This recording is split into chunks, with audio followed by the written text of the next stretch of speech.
messieurs, bonsoir ou rebonsoir. Des scènes d'apocalypse, de guerre, même au cœur le plus profond, le plus symbolique des États-Unis. Les deux villes porte-étendards des États-Unis, donc New York et Washington, ont été frappées par des attentats qu'on osait à peine imaginer dans les pires scénarios de catastrophe. 4 avions de ligne américains, tous détournés par des terroristes, se sont écrasés en 4 points stratégiques, semant la mort et la panique. Le nombre des victimes est à cette heure-ci toujours inconnu. Il sera effroyable, terrifiant, a même dit le maire de New York. Depuis 5 heures, nous sommes en direct avec vous pour vous raconter l'épouvantable enchaînement qui a abouti à cette tragédie. Je vous en rappelle la chronologie. 14h56 heure de Paris, 9h moins 4 du matin heure de New York. Un premier avion détourné vient s'écraser sur l'une des 2 tours du World Trade Center, le plus grand centre commercial du monde où travaillent des dizaines de milliers de personnes. 15h18, un deuxième avion de ligne chargé de passagers vient à son tour percuter la 2e tour, la tour jumelle de ce World Trade Center. Les 2 tours s'effondreront peu après. 15h53, c'est-à-dire 10h moins 7 heure américaine, c'est cette fois-ci Washington qui est touché et pas n'importe quel lieu, le Pentagone. Un autre avion est lancé contre le symbole de la force militaire américaine. 17h34, encore un avion de ligne qui visiblement avait lui aussi été détourné sur Washington, mais il s'écrase en Pennsylvanie, non loin de la ville de Pittsburgh. Antoine Guélo nous rappelle, image à l'appui, ce que fut la pire journée de l'Amérique depuis Pearl Harbor. À Paris, quand la nouvelle tombe sur les téléscripteurs du monde entier. Une gigantesque explosion vient de se produire au sommet de l'une des 2 tours du World Trade Center qui culmine à 410 mètres de hauteur au centre du quartier d'affaires. L'origine de l'explosion est rapidement connue. Un avion vient de percuter de plein fouet la partie supérieure de l'une des 2 immenses tours, très fréquentées à cette heure matinale. Il faut savoir que près de 40 000 personnes travaillent chaque jour au World Trade Center, 2 immenses immeubles de bureaux dominant New York. D'importants nuages de fumée noire s'échappent du sommet de la tour et des flammes spectaculaires sortent du bâtiment. Dans les rues de New York, la panique envahit les esprits. Des milliers de New-Yorkais sont choqués, hagards. Personne ne comprend encore ce qui se passe. Chacun tente de se réfugier quelque part, n'importe où. À l'intérieur de la tour, au même moment, les survivants prennent d'assaut les escaliers avec l'espoir que le bâtiment ne s'effondre pas.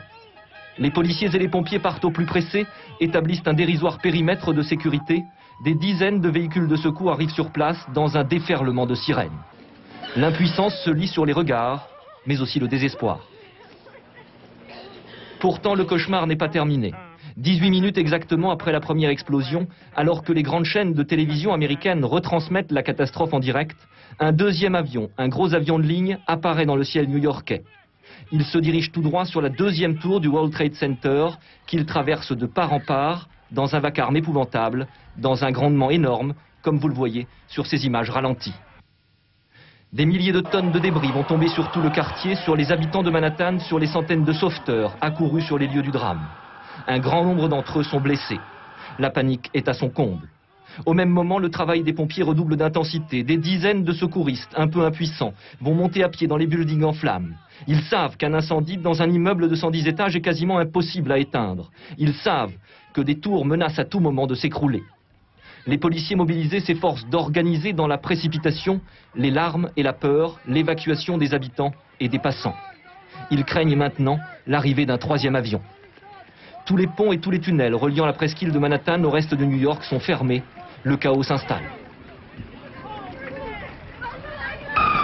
1 heure après la première déflagration, à 10 heures, l'une des tours jumelles s'effondre.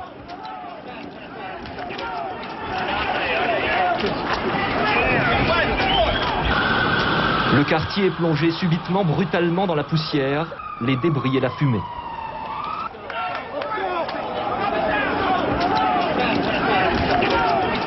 Quelques minutes plus tard, la 2e tour va céder à son tour. Il est 10h30, le World Trade Center, symbole de l'Amérique, n'existe plus. Les témoins évoquent une vision d'enfer, une vision d'apocalypse. Le centre de New York va ressembler à un terrain vague.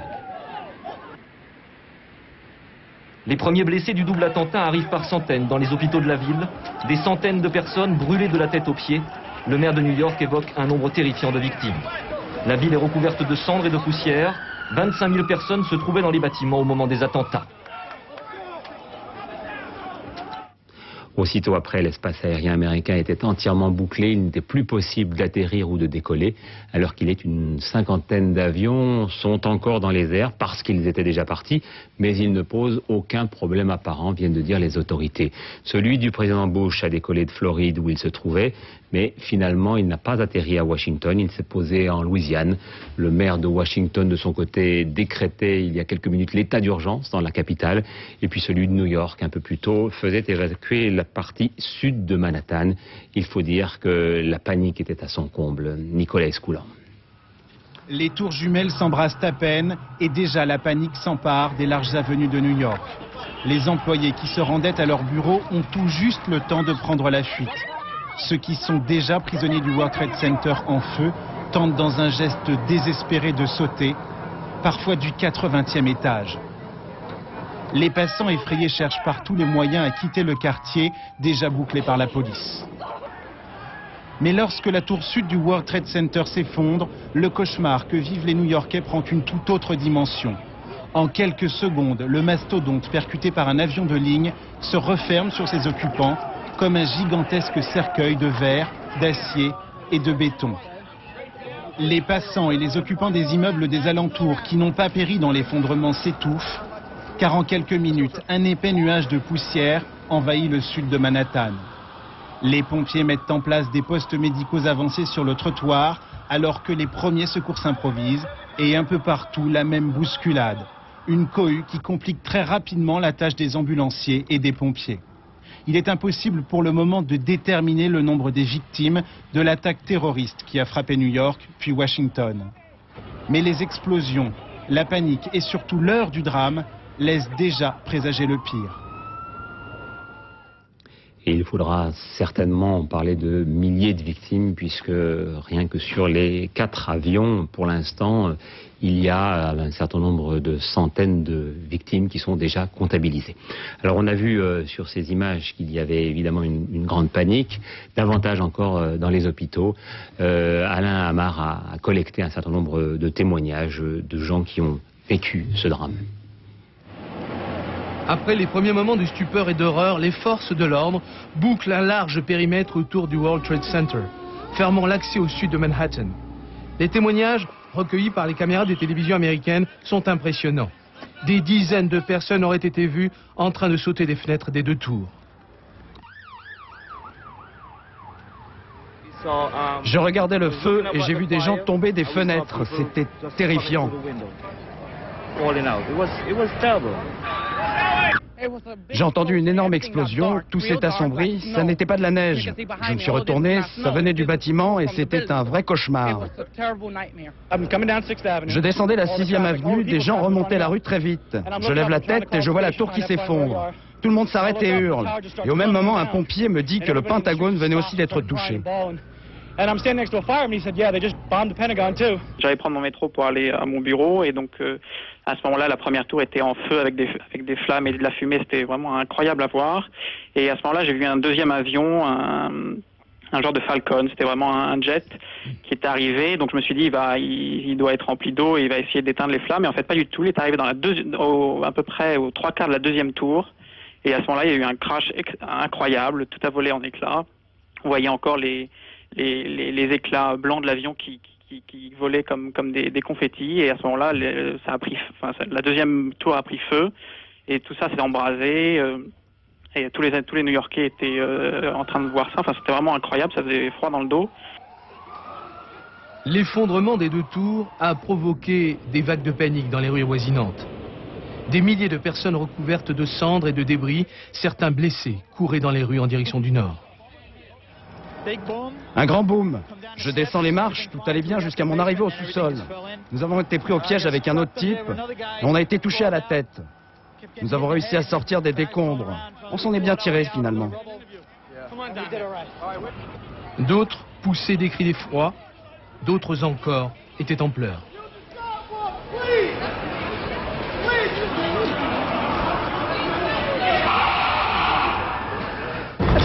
Je pensais pas que ça puisse arriver, vraiment pas. Je pensais pas que quelque chose comme ça puisse arriver. Je pensais que nous étions en sécurité. À partir partir du moment où on a été touché, l'immeuble a été touché, moi j'ai été projetée contre la fenêtre. Moi j'ai eu la chance de pouvoir sortir. Il y a beaucoup de gens qui n'ont pas pu. Et il y a des gens qui descendaient les escaliers. La télévision vient de faire un appel aux donneurs de sang pour que les gens aillent donner leur sang dans les hôpitaux de New York, du nord de New York. Et viennent de faire également un appel pour les chirurgiens plasticiens parce que manifestement il y a beaucoup de monde qui a souffert de brûlures vraisemblablement. Donc un appel est fait, mais malheureusement personne ne peut y accéder puisque les aéroports sont entièrement fermés ainsi que les trains, il n'y a plus aucun moyen pour y arriver. Vers midi, heure locale, la plupart des immeubles de bureaux de Manhattan, même ceux situés très loin du lieu de l'attentat, ont été évacués. Nous reviendrons dans quelques minutes à New York, mais il ne faut pas oublier que pendant ce temps, un troisième avion s'écrasait cette fois sur Washington. Il touchait la partie est du Pentagone, c'est-à-dire le secrétariat d'État à la Défense. Olivier Santiki. Quelques minutes après la tragédie de New York, c'est au tour de Washington d'être frappé de plein fouet. Un autre symbole de l'Amérique est en flammes, le Pentagone, cœur du système militaire du pays. Comme à Manhattan, un avion de ligne, sans doute le vol American Airlines 77, vient de s'abattre sur le plus grand bâtiment du monde, où travaillent jusqu'à 29 000 civils et militaires. Une partie de la façade s'est effondrée. Déjà très vive après l'attentat contre le World Trade Center, la tension se transforme en chaos dans Washington. 2 explosions, peut-être de voitures piégées, ont retenti dans le centre-ville. Et les services de sécurité entreprennent l'évacuation de dizaines de milliers de personnes hébétées. Je suis abasourdie, complètement effrayée, et je prie pour nous tous. C'est terrible, pas seulement pour moi, mais surtout pour les centaines de personnes qui sont probablement déjà mortes. Lorsqu'on attaque nos immeubles à Beyrouth ou des endroits comme ça, il faut réagir fortement, sinon ça continue. Ces attentats, c'était juste une question de temps. Le Trésor, le Capitole, le département d'État, tous les bâtiments fédéraux sont abandonnés par crainte d'une nouvelle action terroriste. J'étais au département du commerce au beau milieu d'une réunion et ils ont fermé tous les immeubles. C'est un peu effrayant. Le passage d'un Boeing 747 dans le ciel de Washington et les patrouilles de chasseurs F-15 de l'US Air Force ajoutent à la panique. Cette fois, c'est une fausse alerte. On ignore encore le nombre de morts et de blessés qui, comme à New York, pourraient être très élevés. Les services secrets, eux, n'ont pas attendu un nouvel attentat. 1 heure seulement après l'attaque, ils évacuaient sans ménagement la Maison-Blanche et ses environs, les yeux toujours rivés vers le ciel. Et oui, vous l'avez entendu, à quelques centaines de mètres du Pentagone, il y a la Maison-Blanche qui, elle aussi, donc, a été immédiatement évacuée. Le président Bush n'y était pas, il était en Floride, il a décidé de quitter aussitôt cet État. Il s'est envolé de Sarasota, mais surprise, il n'a pas atterri à Washington. Son avion, le fameux Air Force One, s'est posé finalement sur la base militaire de Barksdale, en Louisiane, et c'est de là que, pour l'instant, il contrôle les opérations. C'est dire si les autorités américaines se méfient d'un risque, d'un nouvel attentat. Pour l'instant, on est à 4 quand même. Et juste avant de quitter la Floride, il avait fait cette déclaration très émue en demandant de prier pour les victimes. Écoutez-le. C'est la liberté qui a été attaquée ce matin avec une rare lâcheté, et la liberté sera défendue. Je veux assurer au peuple américain que tous les moyens fédéraux sont mis en œuvre aux côtés des autorités locales pour sauver des vies et aider les victimes.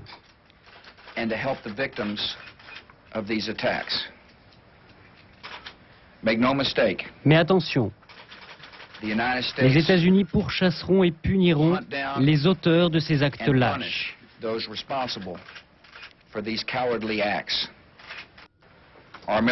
Notre armée, partout dans le monde, est en état d'alerte maximale. Nous avons pris les mesures nécessaires pour assurer la continuité du gouvernement.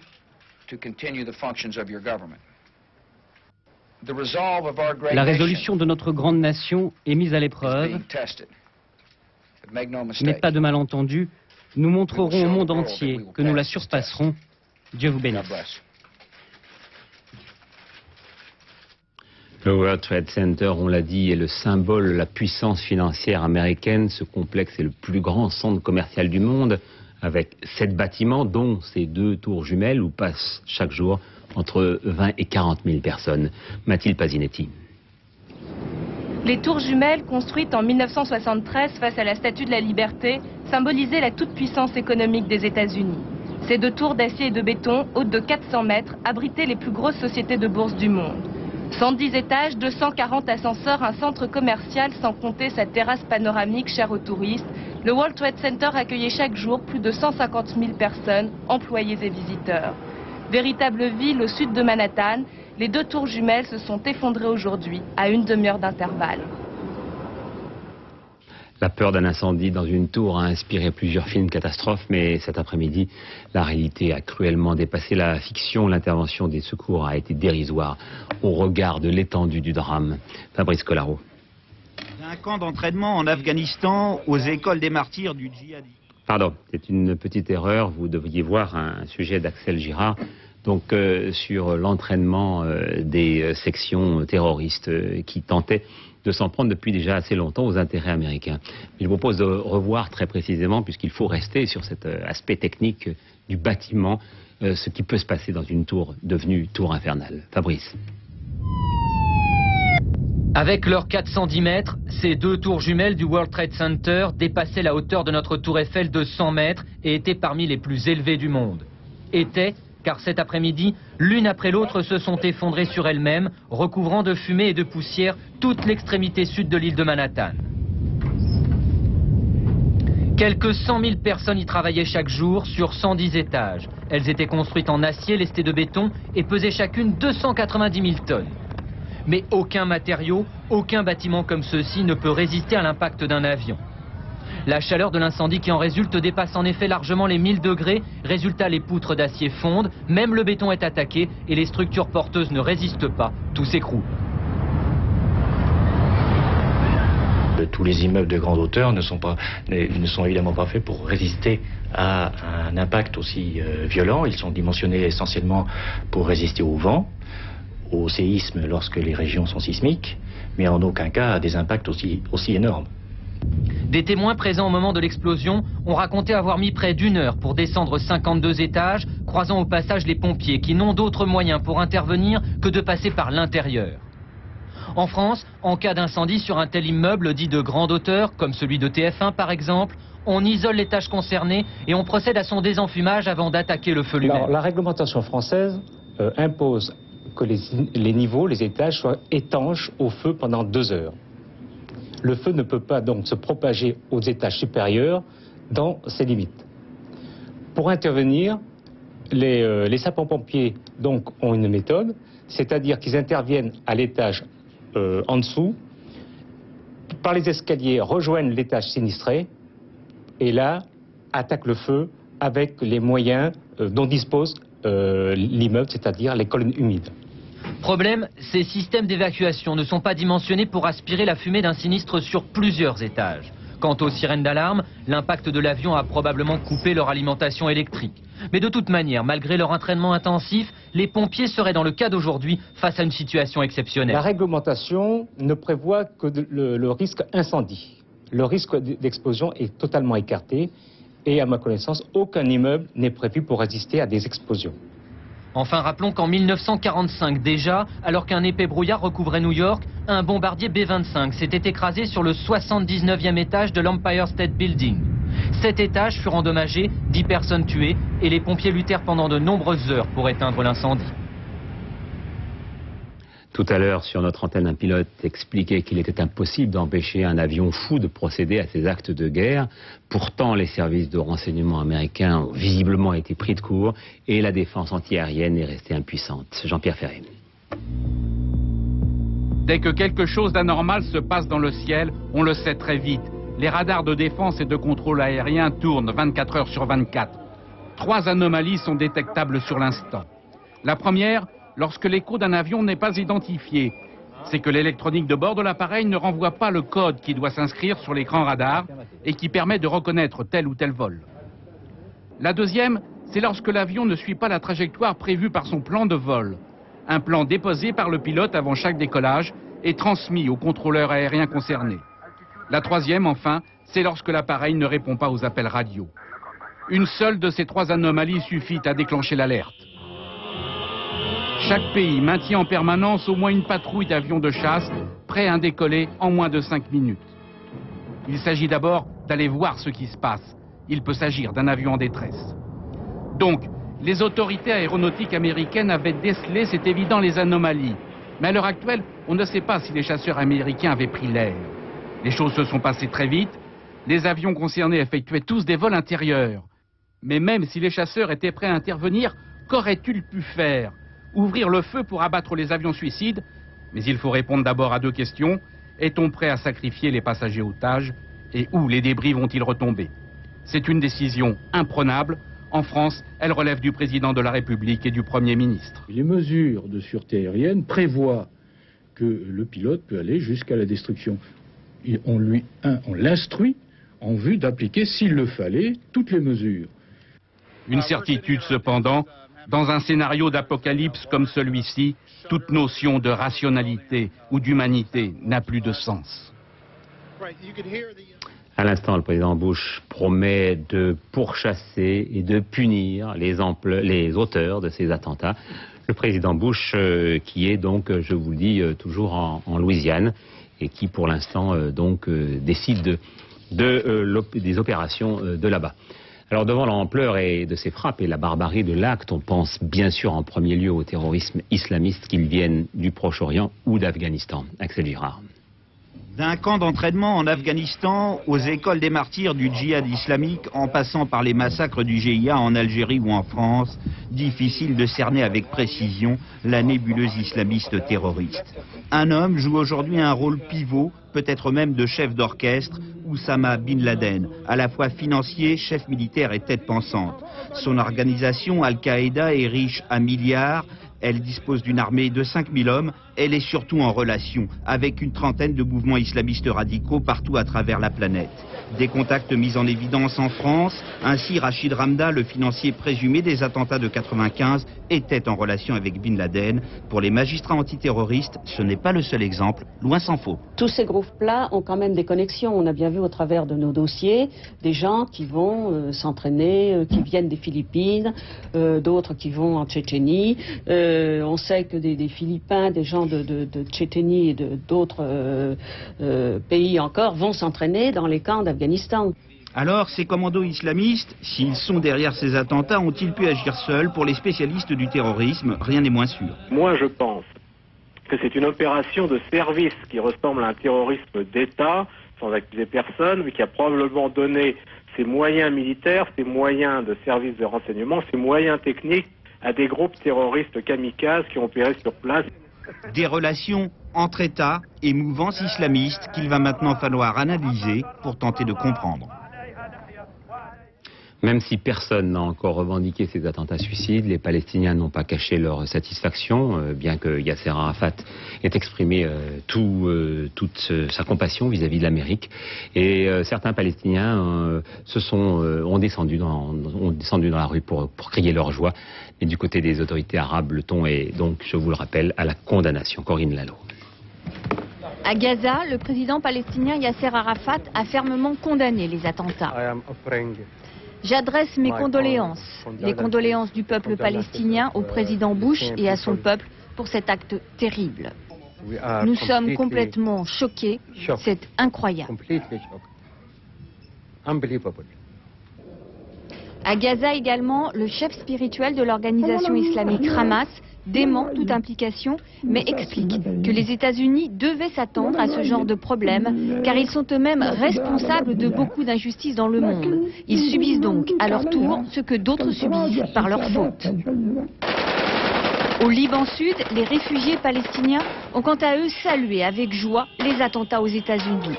Ils ont tiré des salves à l'arme automatique pour manifester cette joie et ont chanté des slogans à la gloire du terroriste Ben Laden. C'est à ce milliardaire islamique que les Palestiniens attribuent la paternité des attentats. En Israël même, les Palestiniens sont descendus dans les rues de Jérusalem-Est et de Naplouse pour manifester également leur contentement à la nouvelle de l'effondrement des tours de New York et de Patagone. Allah Akbar, Dieu est grand. Enfin, le régime des talibans en Afghanistan a quant à lui condamné les attentats tout en reconnaissant qu'ils considèrent comme leur hôte le terroriste saoudien Ben Laden. Alors, nous allons tout de suite, avant de parler avec vous, nous allons tout de suite parler avec Sylvie Pinatel de ces scènes de panique qui continuent à, pour l'instant, courir les rues de New York. La panique s'est emparée de New York en quelques instants. Un chaos général sur fond de fumée noire, dans un bruit assourdissant de sirènes, de cris et de pleurs. Des milliers de gens, recouverts de cendres, de poussières et de débris, ont quitté en courant les bureaux, les immeubles et les écoles avoisinantes en direction du nord. 40 000 personnes travaillent chaque jour dans les 2 tours jumelles, sans compter les dizaines de milliers d'autres qui sont employés dans les bureaux et les immeubles alentours.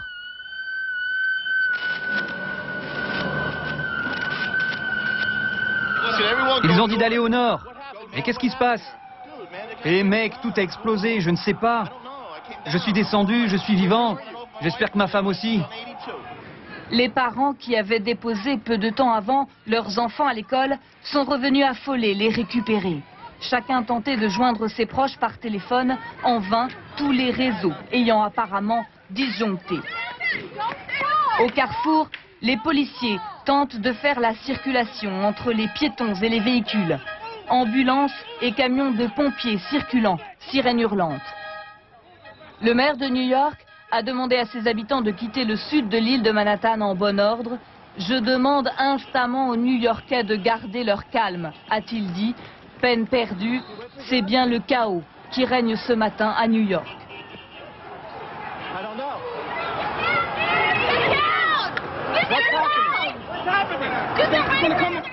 Et d'ailleurs, à l'instant, les opérateurs téléphoniques demandent de n'utiliser le téléphone sur toute la côte est des États-Unis qu'en état d'urgence, bien entendu. Alors, avec nous, l'homme avec qui je parlais, qui est pilote de ligne, qui est enquêteur accident, qui est hélas spécialiste de ce genre de drame. Un grand nombre de questions viennent à l'esprit. Bon, il faut dire que nous avons très peu d'informations sur ce qui a pu se passer au moment où les avions ont été détournés. Est-ce qu'il vous paraît logique que des pilotes, donc il y en avait 2 d'United Airlines et 2 d'une autre compagnie qui est American Airlines, est-ce que ces pilotes pouvaient éviter, malgré la menace dont ils étaient visiblement est-ce qu'il y avait une possibilité pour eux d'éviter cela? Justement, tout le problème consiste à évaluer la menace. Pour le moment, la seule chose que l'on sait, c'est qu'il y a eu une contrainte.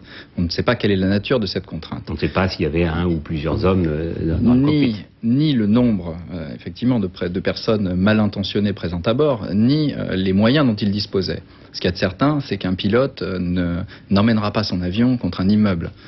C'est une évidence. Même s'il a le choix entre la balle de revolver ou amener l'avion sur l'immeuble, dans la mesure où de toute manière l'extrémité pour lui sera la même, il choisira la balle de revolver. On a peut-être même tendance à penser que ce qui s'est passé à Pittsburgh, c'est peut-être cela, justement, puisqu'il est assez étrange de voir qu'un 4e avion s'est écrasé non loin de Pittsburgh, alors que certains l'annonçaient en partance pour Washington. Prendre le contrôle d'un aéronef n'est pas une chose simple.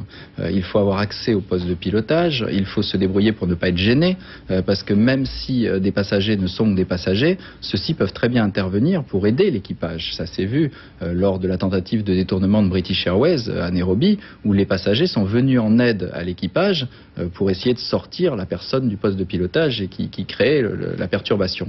En ce qui concerne ces événements dramatiques des États-Unis, il est clair que la contrainte a été telle que soit on a fait croire aux pilotes qu'il s'agissait d'une tentative de détournement avec une prise d'otage et qu'ils devaient céder leur place à des pilotes qui allaient eux-mêmes conduire l'appareil à un endroit destiné à préserver leur action, soit qu'on les a carrément abattus.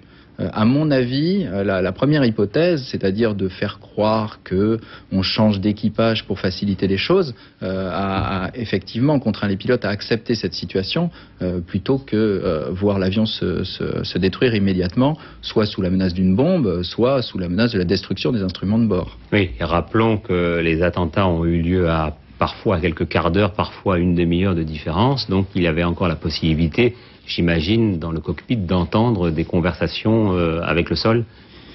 Les moyens de communication que l'on a sont des moyens de radio, c'est-à-dire que contrairement à un téléphone où lorsque l'on parle on vous entend, la radio il faut actionner un bouton que l'on appelle l'alternat, en référence à un processus ancien qui n'existe plus maintenant sur les avions, mais peu importe. Donc il faut appuyer sur un bouton qui va lancer l'émission et permettre effectivement à votre correspondant de vous entendre.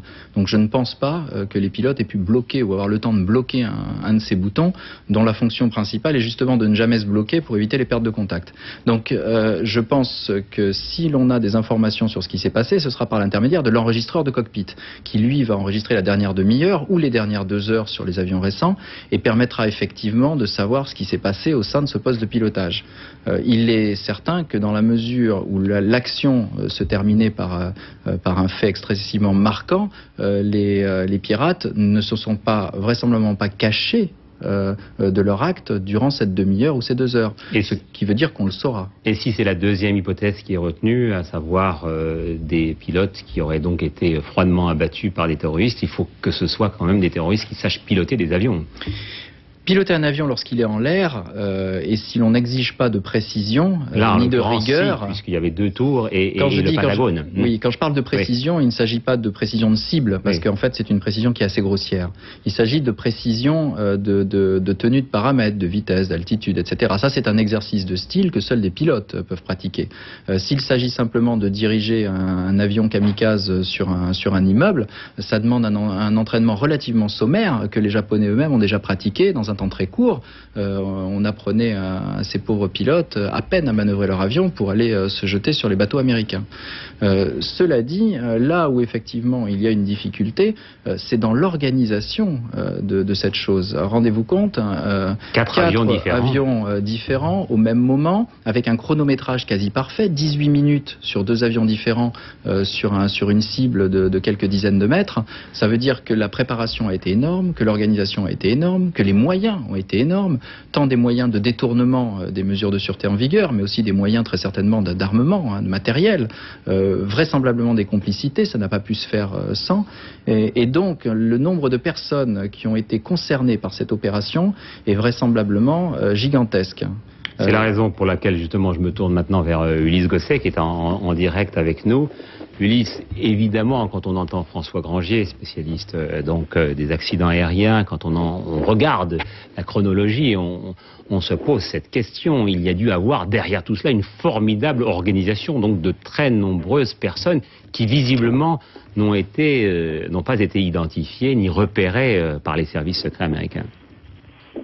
Oui, effectivement, et c'est sans doute un terrible constat d'échec pour tous les services de renseignement américains, pour la CIA et pour le FBI, qui avaient fait des terroristes islamiques leur ennemi numéro 1, à commencer par Oussama Ben Laden. Donc c'est un véritable drame pour ces services de sécurité, qui pourtant ont un budget énorme de plusieurs milliards de dollars qu'ils utilisent pour essayer de traquer les terroristes. Mais là, les autorités américaines l'ont avoué ce matin, il n'y a eu aucun signal, aucune menace enregistrée, et donc les terroristes ont pris complètement de court les autorités américaines, et l'on a vu le résultat. C'est donc un constat catastrophique pour les forces de sécurité américaines. C'est terrible de voir qu'aujourd'hui, l'Amérique est complètement paralysée, toute la côte est paralysée. Même le président des États-Unis n'a pas pu revenir à Washington, à la Maison-Blanche, comme il le souhaitait. Air Force One, son avion spécial, a dû se poser en Louisiane sur une base de l'US Air Force. Donc je vais vous dire qu'ici, le désarroi est total.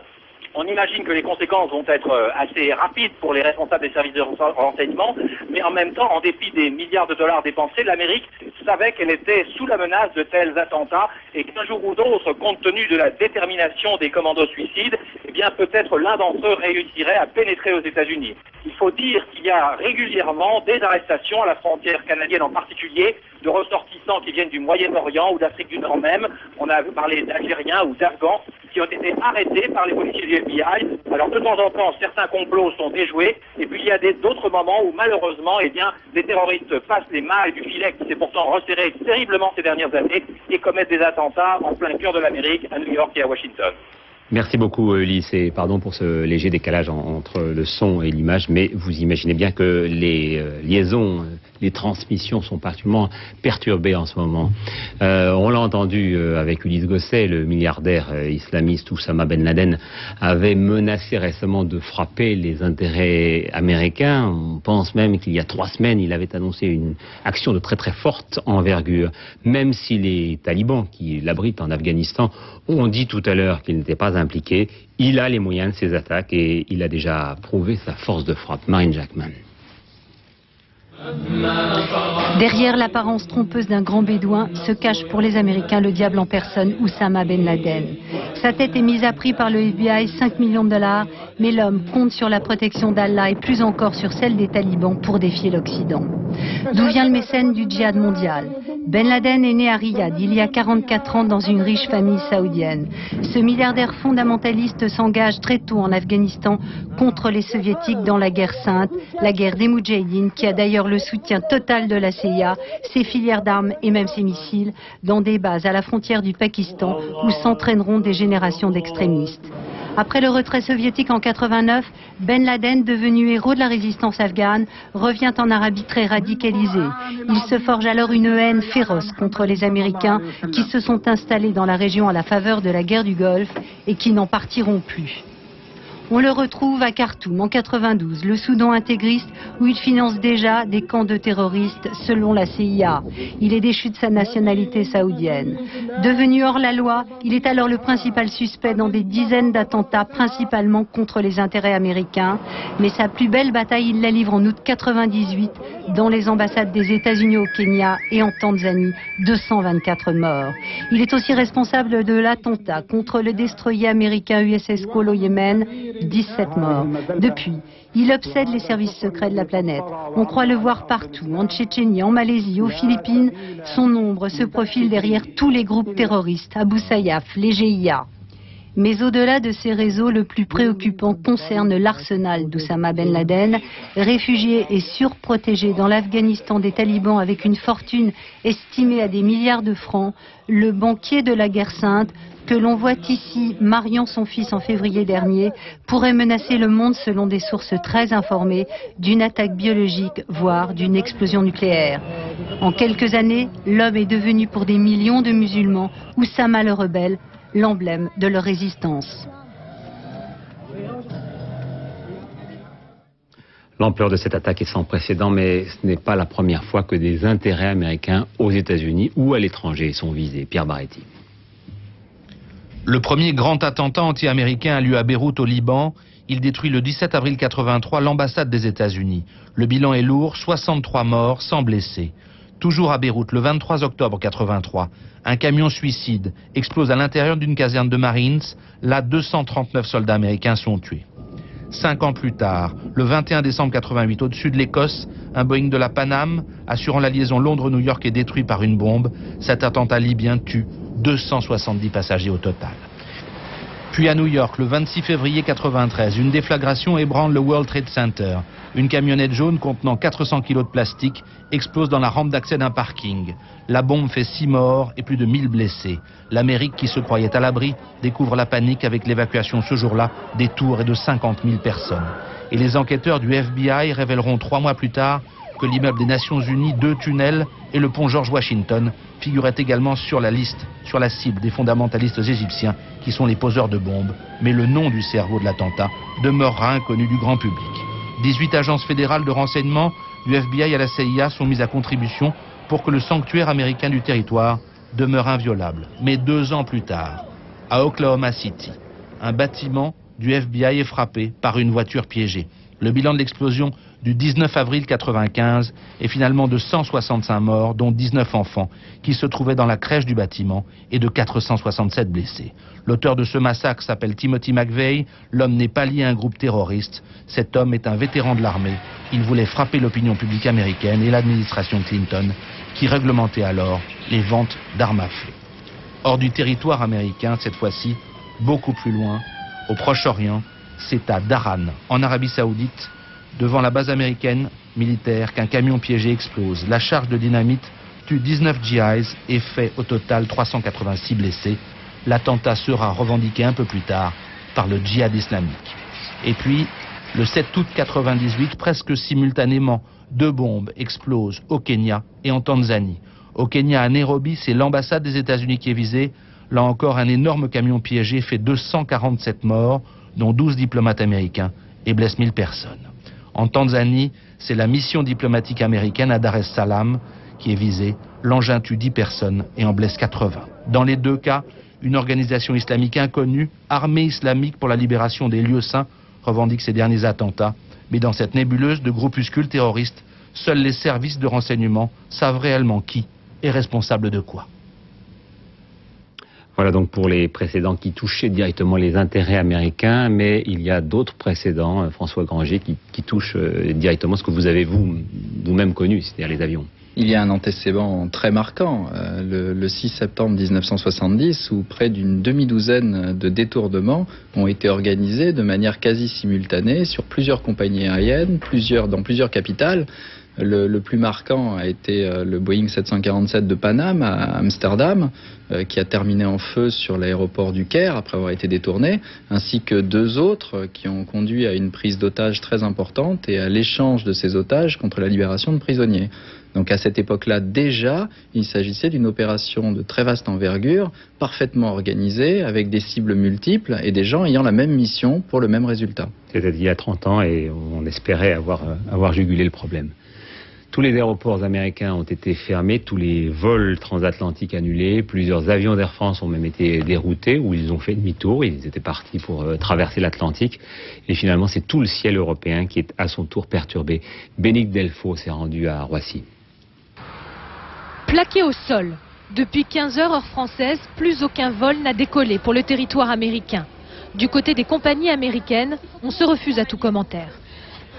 Je suis désolée. C'est strictement, on ne peut pas vous donner l'information. En ce moment, on ne sait pas plus que vous. Ici, on ne peut pas vous dire grand-chose.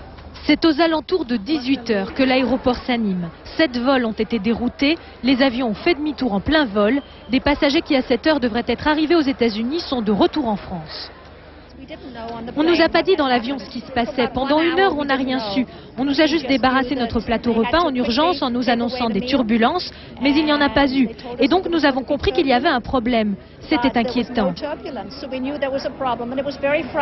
sont des heures d'angoisse qui commencent pour certains passagers totalement ignorants de ce qui se passe de l'autre côté de l'Atlantique. On habite tout près de la ville de New York, donc on a hâte de revoir tout le monde vivant. On a besoin de savoir qu'ils s'en sont sortis. C'est dur, vous savez. Une cellule de crise a été mise en place par Air France pour apporter un réconfort aux passagers les plus désorientés. Mais dans l'ensemble, c'est dans le calme que les passagers français sont rentrés chez eux, tandis que les passagers américains se sont laissés conduire vers un taxi puis un hôtel. Ils sont bloqués sur notre territoire jusqu'à la levée de l'interdiction de survol de l'espace américain. Les Américains sont bien sûr sous le choc un peu partout dans le monde. Les ressortissants des États-Unis en France partagent l'effroi, l'inquiétude et parfois la colère de leurs concitoyens. Patrick Ninin en a rencontré quelques-uns. À Paris, c'est la consternation. Parmi les Américains, la nouvelle s'est répandue comme une traînée de poudre. Branchés sur CNN, ils suivent l'événement en direct. Tous ont de la famille ou des amis à New York et le choc est d'autant plus terrible qu'il est vécu à distance. Nous sommes tous choqués et révoltés. Il y a quelques années, nous avons eu l'attentat d'Oklahoma City. Personne ne pensait qu'une attaque terroriste pouvait encore survenir aux États-Unis.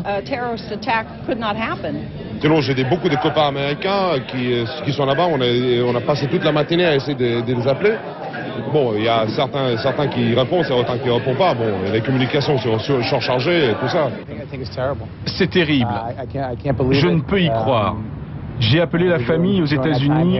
Ils sont tous très perturbés par ce qui vient de se passer. L'ambassade américaine a fermé ses portes. Interdiction de communiquer pour l'heure. Un numéro spécial a été mis en place pour répondre aux inquiétudes des Américains de séjour à Paris. Des vacanciers très choqués par la terrible série d'attentats qui vient de se produire. Puisque nous sommes à Paris, sachez que le ministre de l'Intérieur, Daniel Vaillant, a annoncé le renforcement du plan Vigipirate, étendu cette fois-ci à tout le territoire français. Les détails avec Pierre Ly. Pour prévenir tout risque terroriste, comme lors de la vague d'attentats de 1995 sur le territoire français, le gouvernement a déclenché cet après-midi le plan Vigipirate renforcé.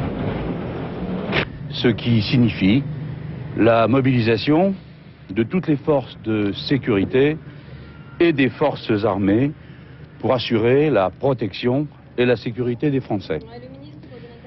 Le plan Vigipirate renforcé permet de renforcer la sécurité des lieux publics que sont les aéroports, les gares, les transports publics, les bâtiments publics, publics ou privés, et tous les établissements accueillant un nombreux public. Il n'y a pas de menace identifiée pour notre pays, mais le gouvernement a un devoir de précaution et de vigilance qu'il exerce. Lorsque le plan Vigipirate avait été déclenché lors du passage à l'an 2000, 100 000 hommes avaient été mobilisés. 60 000 policiers, 10 000 militaires et 30 000 sapeurs-pompiers, auxquels on avait adjoint des équipes médicales. La déclaration du ministre de l'Intérieur a eu lieu juste après un conseil de sécurité intérieure qui a été réuni d'urgence par le Premier ministre, Lionel Jospin.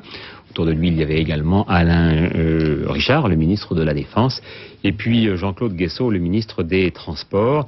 Après ce conseil de sécurité intérieure, il y a eu un conseil restreint, cette fois-ci à l'Élysée, puisque Jacques Chirac a décidé de suspendre son déplacement en Bretagne pour revenir à Paris, et il devrait intervenir dans un quart d'heure environ, donc sur TF1 pour une allocution. Londres prend également des précautions. La bourse a dû être évacuée. Gilles Boulot. Le dégoût, l'incrédulité, l'angoisse, mais pas de réelle panique cet après-midi à Londres. Moins d'une heure après l'attentat de New York, la bourse installée au cœur de la City est évacuée.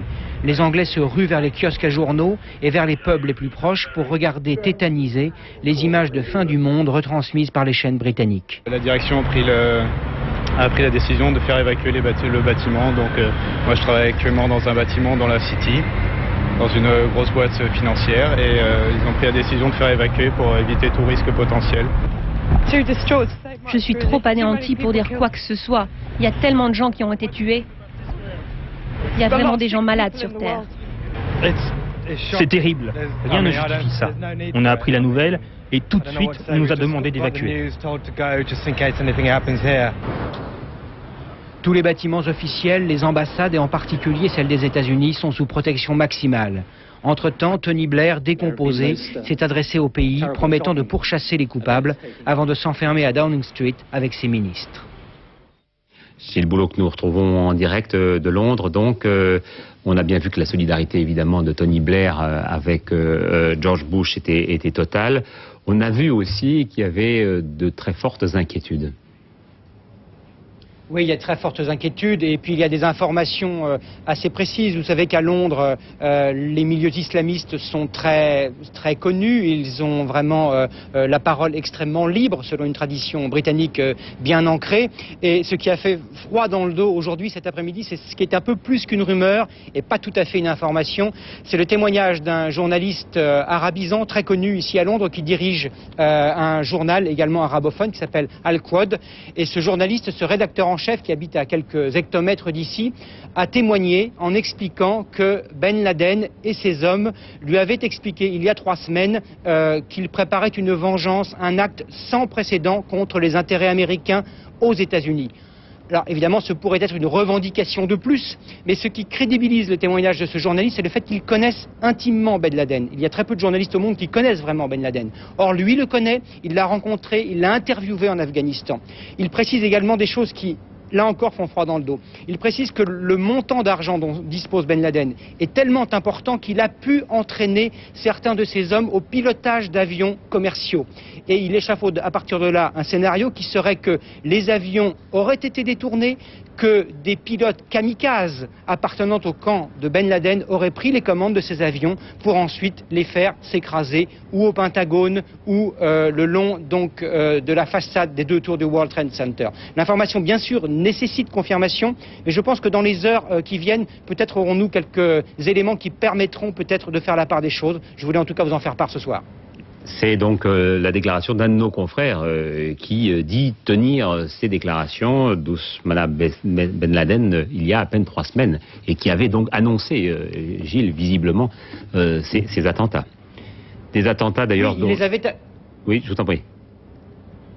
Oui, il avait annoncé ces attentats, attentats qui auraient été encore motivés, si tant est qu'ils puissent l'être, par le retrait, vous le savez, des Américains des négociations de la conférence de Durban en Afrique du Sud. Et alors cet acte de solidarité entre États-Unis et Israéliens serait apparu aux yeux de Ben Laden et d'une certaine frange fondamentaliste, archi-ultra-radicale islamique, serait apparu comme une provocation de plus d'une sorte d'union entre Américains, Israéliens, sionistes, qui de manière un petit peu fantasmatique aurait nourri donc cette haine, et aurait donc pu déclencher aujourd'hui ce que nous avons vu, c'est-à-dire une sorte de fin du monde, en tout cas pour ce qui concerne Manhattan, et la fin des symboles de la puissance américaine.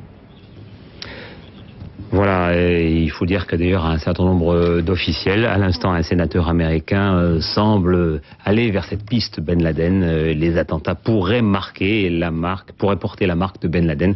Voilà ce que dire à l'instant par exemple le sénateur républicain Hatch. Mais pour l'instant, je vous le rappelle, pas de revendication, même un démenti de la part des talibans, c'est-à-dire des autorités afghanes qui abritent Ben Laden, qui est un milliardaire d'origine saoudienne, mais qui vit en Afghanistan, et qui disent non, non, non, et il n'y est pour rien. En Allemagne, les autorités de Francfort ont appelé à l'évacuation de la fermeture des gratte-ciel, évacuation ou fermeture des gratte-ciel de la ville, après une alerte à la bombe dans le bâtiment qui abrite la bourse. C'est vous dire donc l'état de psychose là-bas. Et puis en Italie, les bases américaines de l'OTAN sont en alerte maximum. En France, donc, je vous le disais, un conseil extraordinaire se tient actuellement à l'Élysée. Jacques Chirac, qui s'exprimera tout à l'heure, est rentré précipitamment de Bretagne. Il a été rejoint par les ministres concernés. Françoise Hugues. 15 heures, le programme de Jacques Chirac en Bretagne va se trouver sérieusement bousculé. Informé des événements, il décide d'écourter sa visite et l'annonce à ses interlocuteurs de la faculté des sciences de Kerlan. Mais vous avez probablement appris dans la demi-heure qui vient de s'écouler les drames qui se passent actuellement avec les attaques terroristes dont les États-Unis sont l'objet. Nous suivons depuis une demi-heure les événements naturellement de minute en minute et je suis dans l'obligation absolue de regagner immédiatement mon bureau à Paris. Je vais donc vous demander l'autorisation de vous quitter. C'est en effet avec une immense émotion que la France vient d'apprendre ces attentats monstrueux, il n'y a pas d'autre mot, qui viennent de frapper les États-Unis d'Amérique. Et dans ces circonstances effroyables, le peuple français, je tiens à le dire ici, tout entier, est aux côtés du peuple américain. 16 heures à Matignon, Lionel Jospin lui aussi condamne. C'est évidemment une nouvelle tragique qui nous a tous frappés cet après-midi. Ce sont des attentats d'une violence et d'une gravité sans précédent qui ont frappé le World Trade Center, le Pentagone, sans doute d'autres lieux dans des grandes villes américaines. Mon premier sentiment est celui d'une émotion profonde, de l'horreur aussi pour cette violence inacceptable, des pensées d'émotion à l'égard des victimes, de leurs familles, et l'expression d'une solidarité profonde à l'égard du peuple américain. Dans la foulée, Lionel Jospin réunit les ministres de l'Intérieur, des Affaires étrangères et de la Défense. Ils sont rejoints par le ministre des Transports. À la sortie, Daniel Vaillant annonce le renforcement du plan Vigipirate. Le Premier ministre vient d'ores et déjà de décider le déclenchement du plan Vigipirate renforcé, ce qui signifie la mobilisation de toutes les forces de sécurité et des forces armées pour assurer la protection et la sécurité des Français. 18 heures, le Premier ministre quitte Matignon. Direction l'Élysée pour un conseil restreint qui démarre à 18h30. Là, il est rejoint par Hubert Védrine, Daniel Vaillant et Alain Richard. La réunion dure 1 heure. 19h45, Lionel Jospin, de retour à Matignon, commente. Nous avons indiqué au président de la République les décisions qui ont été prises par le gouvernement, et notamment la mise en œuvre du plan gouvernemental d'alerte et de prévention qui s'appelle Vigipirate renforcé. Ont été examinées également d'autres mesures à prendre en collaboration avec les pays voisins. Le président doit s'exprimer, lui, à 21h. Notamment après contact avec nos voisins. Voilà. Voilà, c'est-à-dire donc dans 7 minutes. Évidemment, tout le monde s'indigne, toutes les capitales se sont exprimées, et puis Kofi Annan, le secrétaire général des Nations Unies, il y a quelques minutes, a fait cette déclaration. Les Nations Unies, dont le bâtiment, je vous le rappelle, se trouve à New York, et ce bâtiment a été évacué. Nous écoutons Kofi Annan. Nous sommes tous profondément traumatisés par cette terrible tragédie. Nous ignorons pour l'heure le nombre de morts et de blessés, mais ils sont certainement très nombreux. Toutes nos pensées vont aux victimes et à leurs familles. Je leur adresse, ainsi qu'au peuple et au gouvernement américain, toutes mes condoléances. Il ne fait aucun doute que ces attaques sont le résultat d'actes délibérés de terrorisme, planifiés et coordonnés. Où qu'ils frappent, le terrorisme doit être résolument combattu. Mais dans de tels instants, il faut aussi garder calme et raison. Nous ignorons pour le moment qui se cache derrière ces attaques et quels en sont les objectifs. Ce que nous savons en revanche, c'est qu'aucune cause ne peut être justifiée par une telle terreur. Réunion également de l'OTAN dans 5 minutes maintenant à Bruxelles. Fermeture d'ambassades américaines qui ont été donc décidées par Washington, des ambassades qui se trouvent notamment en Europe et en Amérique latine. C'est ce qu'on vient d'apprendre. Par exemple, l'ambassade américaine à Rome a été évacuée, ainsi que celle de Buenos Aires. Et puis le pouvoir américain, qui pour l'instant flottant, c'est le cas de le dire, puisque le président n'a pas pu rejoindre Washington. Je vous rappelle qu'il était en Floride et qu'il a été finalement obligé de se poser en Louisiane, où son appareil Air Force One s'est posé. Le président donc prend toutes ses décisions de cet endroit de Louisiane. Quant au secrétaire d'État américain, c'est-à-dire le ministre des Affaires étrangères, Colin Powell, il a, lui, quitté Lima, précipitamment, bien entendu, pour essayer de regagner la capitale. Donc, difficulté quant à prendre des décisions. Cela dit, à l'instant, George Bush vient de faire une nouvelle déclaration en disant que Washington avait pris toutes les mesures de sécurité appropriées. Comme nous approchons de 21h, pour ceux d'entre vous qui sont arrivés en cours de route, je voudrais vous rappeler avec Antoine Guélo ce qu'a été la force du choc pour les Américains.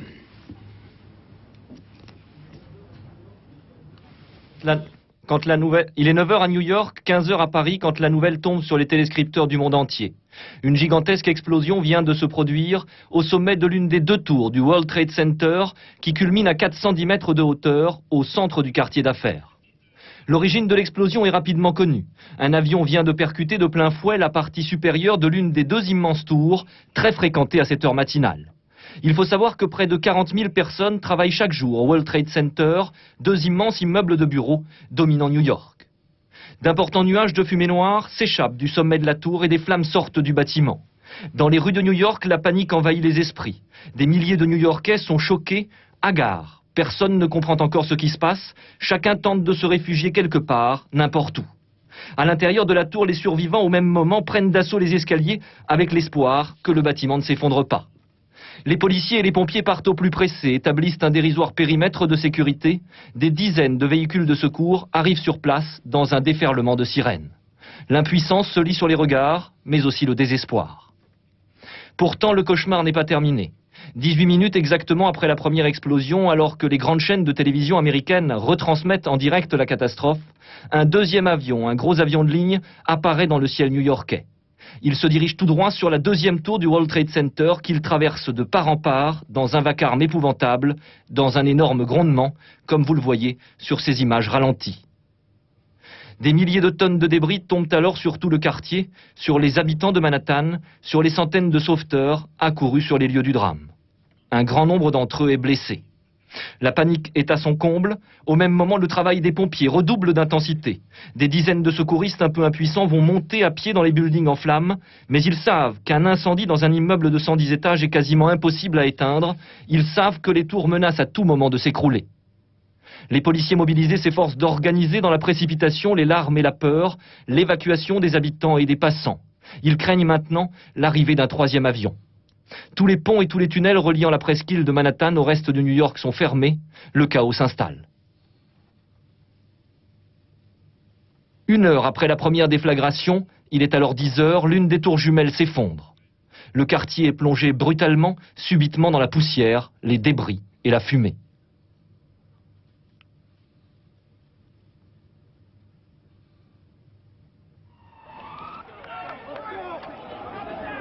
Quelques minutes plus tard, la deuxième tour va céder à son tour. Le World Trade Center, symbole de l'Amérique, n'existe plus.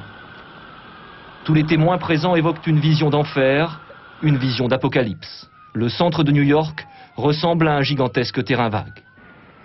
Les premiers blessés du double attentat arrivent par centaines dans les hôpitaux de la ville, des centaines de personnes brûlées de la tête aux pieds. Le maire de New York évoque un nombre terrifiant de victimes. La ville est recouverte de cendres et de poussière. 25 000 personnes se trouvaient dans le bâtiment au moment de ces 2 terribles attentats.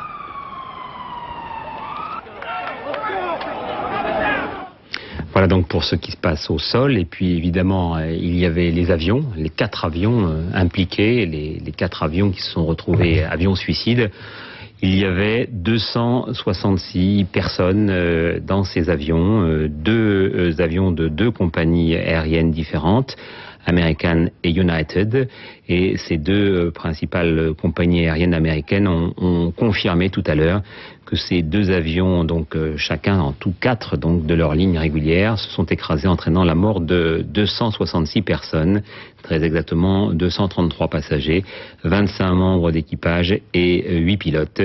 Ce sont donc ces 4 avions dont vous voyez à travers la chronologie que nous remontre Jacques Asselineau, qu'ils se sont écrasés à des heures différentes, à commencer par 14h56 et 15h18, les 2 tours jumelles du World Trade Center, puis 15h33, le Pentagone, donc Washington, puis 17h34, visiblement un avion qui devait être lancé, là encore, sur la capitale fédérale, à 17h34 en Pennsylvanie, non loin de Pittsburgh, très exactement à Harrisburg.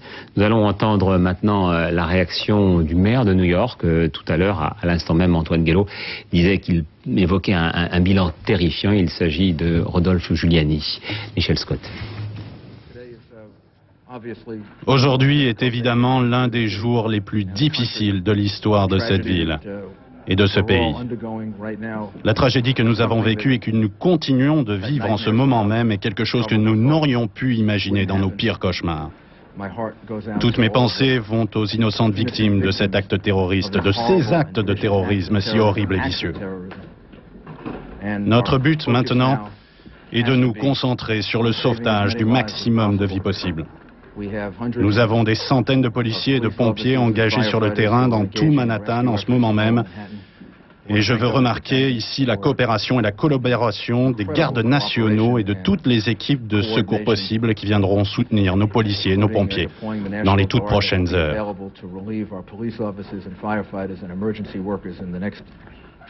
Voilà, il est 21h01. Normalement, le président de la République française devait s'exprimer. Visiblement, il n'est pas prêt pour l'instant.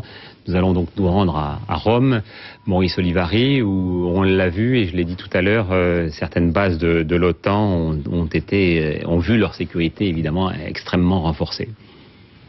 Oui, ça a été la première réaction des autorités italiennes, c'est de renforcer la sécurité autour des bases militaires italiennes, mais également et surtout autour des bases militaires navales et aériennes de l'OTAN, puisque vous savez que les forces armées américaines, en hommes et en matériel, sont largement représentées dans ces bases militaires. Alors, vous dire maintenant que les Italiens vivent heure par heure, minute par minute, la tragédie américaine est presque banale. On perçoit dès ce soir l'émotion partout dans les rues. Les Italiens ne parlent que de ça. Ils n'ont que cette tragédie en tête. Ils ne parlent que de cette tragédie.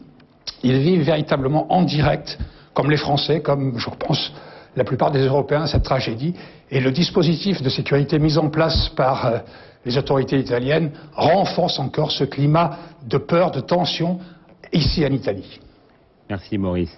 À l'instant, Rudolph Giuliani, que nous venons d'entendre, vient de dire, donc il s'agit du maire de New York, qu'il était impossible de faire un bilan avant 24 heures. Donc évidemment, toutes sortes d'informations qui vont filtrer seront évidemment extraordinairement difficiles à confirmer. Ce que l'on sait simplement, c'est qu'il y avait 2 tours de 110 étages, et que selon le maire de New York, il y a au moins, en ce début d'après-midi, car il y a 6 heures de moins là-bas, 600 personnes traitées dans les hôpitaux de New York, dont au moins 150 blessés graves.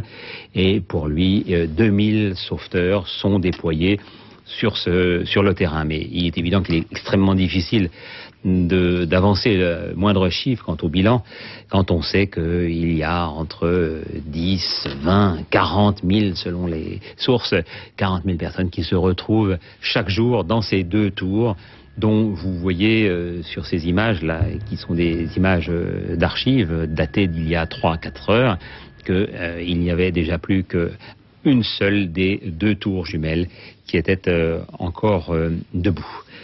Alors on va peut-être essayer de voir avec Jérusalem, avec Bertrand Aguirre, de voir ce qui se passe dans un pays qui est hélas aussi confronté en permanence à cette psychose des attentats kamikazes, mais qui d'une certaine façon semble davantage contrôlé que les États-Unis, qui ont été complètement perturbés, affolés par ce qui leur est arrivé par un ennemi de l'intérieur. Bertrand Aguirre. Oui, absolument. Les Israéliens prennent la chose très au sérieux. Le cabinet de sécurité israélien s'est réuni il y a quelques minutes. Ariel Sharon a ordonné l'évacuation de toutes les représentations diplomatiques israéliennes aux États-Unis. Le ministre des Transports, Ephraim Snee, a ordonné également la fermeture immédiate de l'espace aérien israélien. Des patrouilles de F-16 survolent en permanence le ciel israélien pour constituer une forme de bouclier. Et puis également, l'ambassade américaine à Tel Aviv est sous surveillance. C'est vrai que l'attention a été portée sur la région quelques minutes après le premier attentat, lorsqu'une revendication du FDLP, le Front démocratique de libération de la Palestine, avait été diffusée dans les différents médias, mais cette revendication a été immédiatement démentie. Merci Bertrand. On va maintenant entendre et voir surtout ce qui s'est passé à quelques centaines de mètres de chez vous, à Jérusalem-Est, et puis dans certains territoires où les Palestiniens n'ont pas caché leur satisfaction, même si les autorités arabes étaient, elles, extrêmement désolées par ce qui se passait et faisaient connaître leur condamnation. Corinne Lalo. À Gaza, le président palestinien Yasser Arafat a fermement condamné les attentats. J'adresse mes condoléances, les condoléances du peuple palestinien au président Bush et à son peuple pour cet acte terrible. Nous sommes complètement choqués, c'est incroyable. À Gaza également, le chef spirituel de l'organisation islamique Hamas dément toute implication, mais explique que les États-Unis devaient s'attendre à ce genre de problème, car ils sont eux-mêmes responsables de beaucoup d'injustices dans le monde. Ils subissent donc à leur tour ce que d'autres subissent par leur faute. Au Liban Sud, les réfugiés palestiniens ont quant à eux salué avec joie les attentats aux États-Unis. Ils ont tiré des salves à l'arme automatique pour manifester cette joie et ont chanté des slogans à la gloire du terroriste Ben Laden. C'est à ce milliardaire islamique que les Palestiniens attribuent la paternité des attentats. En Israël même, les Palestiniens sont descendus dans les rues de Jérusalem-Est et de Naplouse pour manifester également leur contentement à la nouvelle de l'effondrement des tours de New York et de Pentagone. Allah Akbar, Dieu est grand. Enfin, le régime des talibans en Afghanistan a quant à lui condamné les attentats tout en reconnaissant qu'il considère comme leur hôte le terroriste saoudien Ben Laden. Bernard Volker, que peut faire George Bush? Tout à l'heure, on a vu qu'il était en plein désarroi, il est caché quasiment. Il est réfugié en Louisiane. Il a fait une déclaration. Il a dit que ces crimes ne resteront pas impunis. Mais le fait même que ces attentats ont eu lieu, qu'ils ont pu être commis sans que les services de renseignement américains, prétendument les plus importants du monde, aient eu vent de les préparatifs qui ont dû être très très importants, montre que rendre justice dans cette affaire sera extrêmement difficile, sinon impossible. Comment trouver ces extrémistes qui ont sûrement déjà agi sans le soutien avéré d'un État? On pourrait peut-être envisager l'Irak, mais ce serait vraiment d'une folie de la part du gouvernement de Saddam Hussein. Si Osman Bin Laden est bien l'auteur ou le commanditaire de ces attentats et qu'il est réfugié dans sa grotte en Afghanistan, je ne vois pas comment les militaires américains pourront aller le trouver. Rebombarder la grotte comme ils l'ont fait n'aurait pas un meilleur résultat que le résultat auquel ils ont abouti la dernière fois. Donc aujourd'hui, les États-Unis sont en plein désarroi face au terrorisme international. Désarroi total, on verra dans quelques instants aussi avec Jean-Marc Sylvestre, des milieux économiques, des bourses qui ont chuté un peu partout dans le monde aujourd'hui, et puis surtout désarroi de la population notamment à New York, à la Hama. Après les premiers moments de stupeur et d'horreur, les forces de l'ordre bouclent un large périmètre autour du World Trade Center, fermant l'accès au sud de Manhattan. Les témoignages recueillis par les caméras des télévisions américaines sont impressionnants. Des dizaines de personnes auraient été vues en train de sauter des fenêtres des deux tours.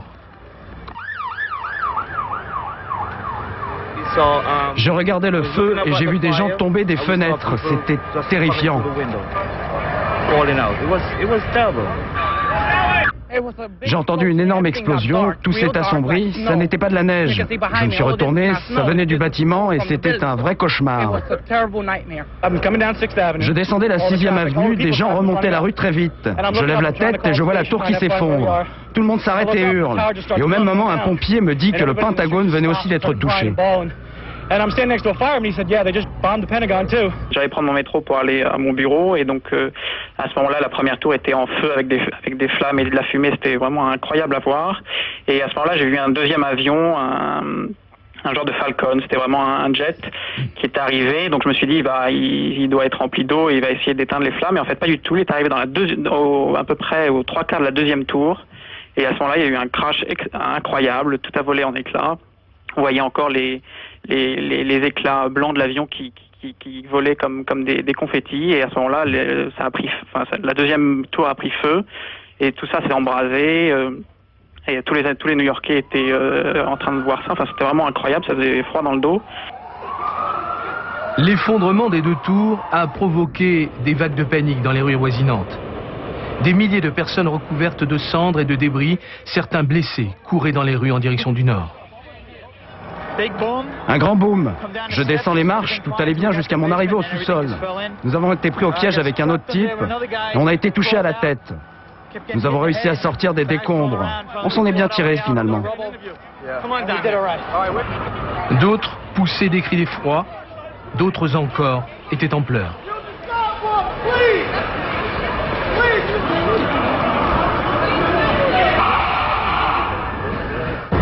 Je pensais pas que ça puisse arriver. Vraiment pas. Je pensais pas que quelque chose comme ça puisse arriver. Je pensais que nous étions en sécurité. À partir du moment où on a été touché, l'immeuble a été touché, moi j'ai été projeté contre la fenêtre. Moi j'ai eu la chance de pouvoir sortir. Il y a beaucoup de gens qui n'ont pas pu. Et il y a des gens qui descendaient les escaliers. La télévision vient de faire un appel aux donneurs de sang pour que les gens aillent donner leur sang dans les hôpitaux de New York, du nord de New York. Et viennent de faire également un appel pour les chirurgiens plasticiens parce que manifestement il y a beaucoup de monde qui a souffert de brûlures vraisemblablement.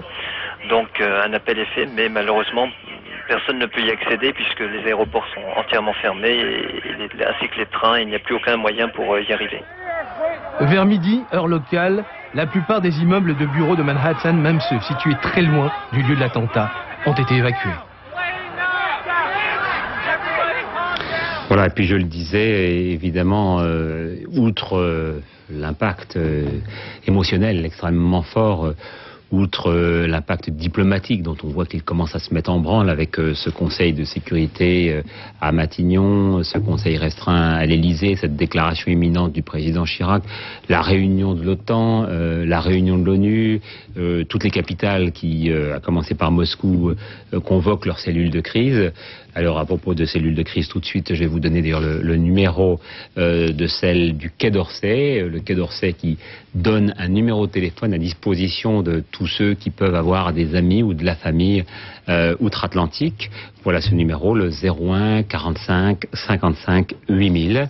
Et puis, autre numéro qui peut vous être utile, il y a celui d'Air France qui est donc qui va arriver. Voilà, c'est le 0800 800 812, ce numéro qui vous permet d'avoir des informations sur ce qui se passe à propos du trafic transatlantique qui n'existe plus pour l'instant, puisque, je vous le rappelle, tous les vols ont été stoppés. Il n'y a aucun vol qui n'aille sur les États-Unis. Ceux-là vont vers le Canada et encore pour certains d'entre eux, ceux qui sont déjà partis, puisque le Canada aussi, à son tour, a décidé de fermer complètement ses aéroports, que la frontière d'ailleurs entre le Canada et les États-Unis est fermée, que la frontière entre les États-Unis et le Mexique au sud est également fermée, que donc les États-Unis se retrouvent parfaitement isolés sur le plan international et même sur le plan national, puisque tous les avions domestiques, eux aussi, ont été arrêtés. Ne subsistent évidemment que ceux qui avaient déjà décollé. Tout à l'heure, à 20h, je vous disais qu'il y en avait encore une cinquantaine qui étaient apparemment des appareils sans problème majeur, donc qui étaient tous sous contrôle. Et apparemment, pour l'instant, pas d'autres risques d'attentats suicides sur des cibles venant en tout cas de l'air. N'oublions pas quand même qu'il y a eu une voiture piégée qui a explosé devant le département américain. C'était non loin du Pentagone, c'était le département d'État américain, c'est-à-dire le ministre des Affaires étrangères, à Washington. Donc. Et puis, à New York, il y a eu toutes ces scènes de panique que vous imaginez, fermeture de la bourse également à Londres, Jean-Marc Sylvestre, et puis dégringolade généralisée dans le monde entier. Eh bien, en Europe, tous les marchés financiers se sont effondrés dans la minute qui a suivi l'annonce des attentats à New York. Alors à Paris, on a perdu plus de 7% à la clôture. On va d'ailleurs voir ce tour d'Europe des marchés financiers. Londres, vous le disiez, a fermé en début d'après-midi pour des raisons de sécurité, parce qu'on a craint à un moment à Londres une série également d'attentats, Londres étant la capitale du capitalisme européen. Francfort a perdu près de 10%, Zurich 7%, Milan 7%, Bruxelles 5,46%, puis Amsterdam, Madrid également ont dérapé dans des conditions relativement sévères. Alors à contrario, les valeurs refuges ont monté, l'or, le franc suisse, le pétrole aussi sur le marché de Londres, où les opérateurs craignent aujourd'hui des risques d'approvisionnement. En fait, les milieux d'affaires, qui étaient déjà très déprimés, on le sait, par le ralentissement économique, considèrent qu'il y a désormais des risques majeurs pour l'équilibre de la planète. Ils se souviennent que la guerre du Golfe a eu des effets économiques désastreux et que la guerre du Golfe s'est payée par 4 années de crise mondiale et de ralentissement très sévère sur tous les grands marchés du monde. Les terroristes ont attaqué là des édifices, vous le disiez, qui sont très symboliques du capitalisme américain, de la puissance financière américaine. Je rappelle que le World Trade Center est à 2 pas du temple de la finance qu'est Wall Street. Ils ont voulu montrer finalement que dans cette Amérique super puissante, super protégée, eh bien le système était quand même fragile, vulnérable. Alors je crois que les images apocalyptiques d'aujourd'hui ont littéralement tétanisé tous les acteurs de l'économie, et cela dans le monde entier. Alors tout cela n'est que de l'argent, est-on tenté de dire, oui, mais derrière, au regard du nombre de victimes très impressionnant. Derrière l'argent, il y a des activités économiques, il y a des emplois, il y a des échanges commerciaux. Et on sent bien que c'est ce que souhaitaient viser finalement les terroristes, c'est-à-dire désorganiser un monde qu'ils détestent. Désorganiser le système même économique dans lequel nous vivons. Qu'ils ont en horreur. À l'instant, me dit-on, c'est Philippe Perrault qui m'annonce ça, les premières images qui nous arrivent de Pittsburgh, parce que jusqu'alors on n'avait pas d'informations sur ce vol d'American Airlines qui s'est tragiquement terminé aux alentours de Harrisburg, je crois, non loin de Pittsburgh, en Pennsylvanie. Le choix de l'endroit peut paraître étrange. Il est assez vraisemblable que là encore, il s'agissait d'un avion qui avait été détourné et qui était sans doute lancé sur une cible peut-être à Washington, peut-être à New York. Là, on n'est pas loin de ces deux villes, on est pratiquement entre ces deux villes à vol d'oiseau. On va, vous voyez exactement où, on peut remontrer la carte, oui, exactement où se trouve la Pennsylvanie, c'est-à-dire vraiment tout à fait entre Washington et New York. Alors, est-ce que Loïc Béraud, qui est notre envoyé spécial à New York, est avec nous? Loïc, je vous vois. Est-ce qu'on peut vous entendre aussi? Loïc? Voilà. Non. Voilà. Loïc Béraud, on vous entend. Vous êtes à l'antenne. Vous êtes à l'antenne. Vous m'entendez là? Est-ce que le cadre est OK? Bon, Loïc, on va attendre que tous ces problèmes techniques soient réglés. Et puis, en attendant, on va revoir avec Sylvie Pinatel ce qu'a été la panique non loin de l'endroit où se trouve d'ailleurs Loïc Béraud. La panique s'est emparée de New York en quelques instants. Un chaos général sur fond de fumée noire, dans un bruit assourdissant de sirènes, de cris et de pleurs. Des milliers de gens, recouverts de cendres, de poussières et de débris, ont quitté en courant les bureaux, les immeubles et les écoles avoisinantes en direction du nord. 40 000 personnes travaillent chaque jour dans les deux tours jumelles, sans compter les dizaines de milliers d'autres qui sont employés dans les bureaux et les immeubles alentours.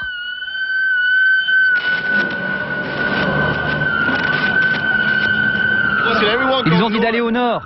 Mais qu'est-ce qui se passe? Eh mec, tout a explosé, je ne sais pas. Je suis descendu, je suis vivant. J'espère que ma femme aussi.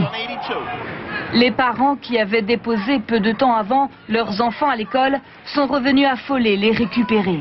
Chacun tentait de joindre ses proches par téléphone, en vain, tous les réseaux ayant apparemment disjoncté.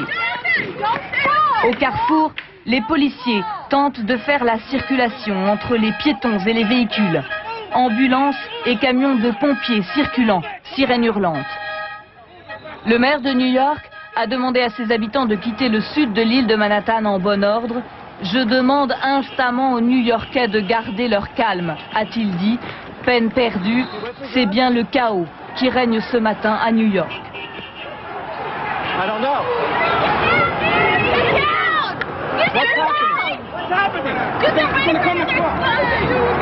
L'arrêt au siège de l'OTAN, donc c'est au quartier général des forces alliées qui se trouve à Bruxelles, enfin très exactement à Mons, qui est au sud de la Belgique. Voilà ce qu'on apprend à l'instant, l'OTAN en état d'alerte maximale. Dans l'OTAN, il y a le Canada, le Canada qui est aussi extrêmement concerné et qui a pour l'instant fermé complètement ses aéroports, qui n'a accepté dans un premier temps que les vols qui devaient aller aux États-Unis, qui ne pouvaient pas faire demi-tour venant d'Europe ou d'Amérique du Sud. Et nous retrouvons là-bas notre envoyé spécial, Alex Panzani, à Ottawa. Encore à réaliser qu'il ne s'agit pas d'une fiction catastrophe. Beaucoup d'habitants aussi ont des proches aux États-Unis et c'est bien sûr l'angoisse. Mais le Canada se mobilise aussi pour assurer sa sécurité. Il redoute que sa frontière très ouverte avec les États-Unis ne soit utilisée par les terroristes. Ce ne serait pas la première fois. L'espace aérien canadien est totalement interdit, sauf aux avions qui n'ont pu se poser aux USA. Mais aucun appareil ne peut décoller. Le trafic ferroviaire aussi est suspendu avec le nord-est des États-Unis. Et tous les services de sécurité sont en alerte maximum, particulièrement la gendarmerie royale canadienne qui a reçu pour mission de protéger les intérêts américains, ambassades et consulats. On vient d'ailleurs d'apprendre que la place de la cathédrale à Montréal a été évacuée, on n'en connaît pas encore la raison. Bref, tout le monde ici est bien sûr mobilisé et comme toujours dans l'histoire, le Canada se tient aux côtés des États-Unis. D'ailleurs, le Premier ministre du Canada, M. Jean-Loup Chrétien, vient de dire que ce ne sont pas seulement les intérêts américains qui sont visés par ces attentats, mais les droits des peuples civilisés. Alors en France, on est bien évidemment dans l'attente de ce que va dire tout à l'heure le président de la République. Sachez que, en attendant, on vient d'apprendre de la part du sous-chef opération à l'état-major de l'armée de l'air que 10 avions de chasse français étaient prêts à décoller à tout instant sous préavis de 2 minutes. Donc cela fait 4 patrouilles de l'armée de l'air française, soit 10 avions qui sont prêts à décoller à tout moment, au moindre comportement suspect aérien. Pour l'instant, il n'a été question de cela absolument nulle part d'ailleurs en Europe. Là, je vois que nous arrivent à l'instant des images dont on va, je l'espère, me donner très vite la provenance. Il semble que ce soit des images d'une de ces 2 tours du World Trade Center. Vous avez vu que pendant exactement l'entrée de ce World Trade Center, et vous avez vu que pendant les heures qui ont suivi l'attentat, progressivement le ciel de New York s'est assombri. Il y a eu une sorte de poussière un peu comparable à celle qui existe au-dessus des volcans. Et on voit Loïc Béraud, vous qui êtes avec nous maintenant, je crois, et on le voit d'ailleurs dans le fond de l'endroit où vous vous trouvez. On voit qu'on est dans un paysage d'apocalypse. Loïc ? Oui, c'est absolument incroyable les scènes auxquelles nous avons assisté ce matin, Patrick. Je me trouve à l'extrême nord du New Jersey, donc au point le plus proche dont on puisse se trouver de Manhattan, à une douzaine de miles, à peu près 18 km, puisque vous savez que la ville est totalement verrouillée. Derrière moi, vous apercevez peut-être ce qui reste actuellement des 2 tours du World Trade Center, vous l'avez dit. Un épais panache de fumée se dégage encore 4 heures après les faits. À la droite, vous apercevez peut-être sur cette image l'autre symbole historique de New York, l'Empire State Building. Alors, au cours de ce périple que j'ai fait ce matin pour arriver ici par divers moyens de transport, j'ai assisté à Philadelphie, à Baltimore, un temps suspendu sur toute la côte est des États-Unis. Les trains sont arrêtés, vous remarquez aucun avion au-dessus de moi dans un espace aérien qui est généralement totalement engorgé. L'espace aérien américain a été totalement fermé. À Philadelphie, à Baltimore, les écoles ont été fermées, tous les transports par train ont été suspendus et on voit des gens assis sur les trottoirs, hébétés sur leurs bagages, avec dans le regard un mélange d'incrédulité et de désarroi. Alors que le train marchait encore il y a quelques heures, avant 16 heures heure française, lorsqu'on a appris dans l'interphone par un haut-parleur que les 2 tours s'étaient effondrés. Mon voisin s'est retourné vers moi, il m'a dit « J'étais dans le World Trade Center en 1993 lors du précédent attentat, ça avait secoué, mais je ne peux pas croire que ce soit tombé. » Et personne ici ne peut y croire. La confusion est encore telle que, malgré les images que vous venez de voir, on peut difficilement apercevoir à quel stade l'immeuble s'est effondré. Et on ne sait même pas... Mes chers compatriotes, les attentats qui ont frappé aujourd'hui les États-Unis d'Amérique sont une épouvantable tragédie. Jamais aucun pays dans le monde n'a été la cible d'attentats terroristes d'une telle ampleur, ni d'une telle violence. Je veux redire au peuple américain la solidarité de tous les Français dans cette dramatique épreuve. Nos pensées vont en particulier à toutes les victimes, à leurs familles, à leurs proches. Ce qui s'est produit aux États-Unis nous concerne tous. J'imagine les sentiments que chacun d'entre vous éprouve ce soir, sentiments d'horreur et peut-être d'inquiétude. Et j'ai pensé qu'il était de mon devoir de vous parler. Nous ne connaissons à ce stade ni les auteurs, ni les raisons de ces actes barbares. La situation requiert néanmoins sang-froid, mais aussi vigilance et mobilisation. C'est pourquoi j'ai réuni ce soir à l'Élysée un conseil restreint avec le Premier ministre et les ministres des Affaires étrangères, de la Défense, de l'Intérieur, des Transports. Les mesures de précaution qui s'imposent ont été prises immédiatement par le gouvernement. Et le plan Vigipirate, que vous connaissez, est mis en œuvre.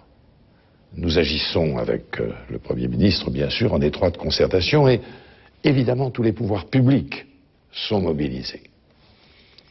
Par ailleurs, je suis en contact avec les responsables européens afin que nos décisions soient bien coordonnées.